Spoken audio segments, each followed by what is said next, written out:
আমি তোকে খুঁজি বেড়াই সকালে দুপুরে সাঁঝে না দেখতে পেলে মনে লাগে না কাজে তুই যে আমার কানে শোনা ঘর প্রেমে হয়ে কানা সালা একেবারে কত বড় একটা ইলিশ পেয়েছি রে।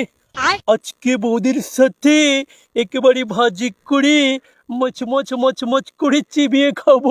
বৌদি কি যে খুশি হবে রে।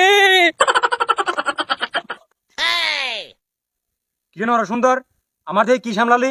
দাদা কিচ্ছুটি নয় দাদা, কিচ্ছুটি সামলা করিনি, বুঝতে পারলেন কিনা? কিছুই সামলালেনি তাহলে হাত পিছন নিলি কে? কি বলছেন দাদা? ছাড়, আমার তো হাতই নেই, দুটো হাতই নেই, বুঝতে পারলেন কিনা? ও আচ্ছা আচ্ছা। ছাড় প্লিজ, মারবেন না। তোর বলে হাত নাই বলে এর দাঁড়ালো কোন দিন? দাদা ওই একটি হাতে আমার রয়েছে, বুঝতে পারলেন কিনা?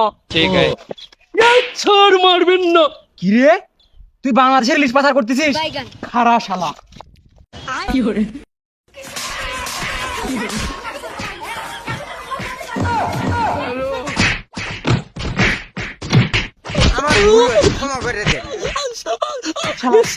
ইলিশ মাছ দে। দাদা কৃপা করে নেবেন না। দাদা ছাড়, ওই কৃপা করে ছেড়ে দিন না। আমার ছাড়ি দিব না। তুই আমার ঘরে মাছগুলি সব অবৈধভাবে পাচার করতেছিস?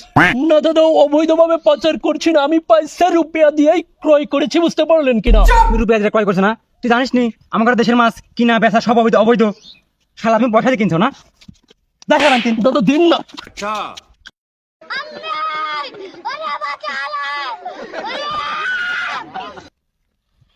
সালা বেঁচে গেলুম রে, বেঁচে গেলুম। এই সালা এমন ভাবে পাছায় বাড়ি মারছে যেন আমার পাছার চামড়া দিয়ে ইলিশ ঘাটি করে খাবে। যাব না বেগুন তুলিতে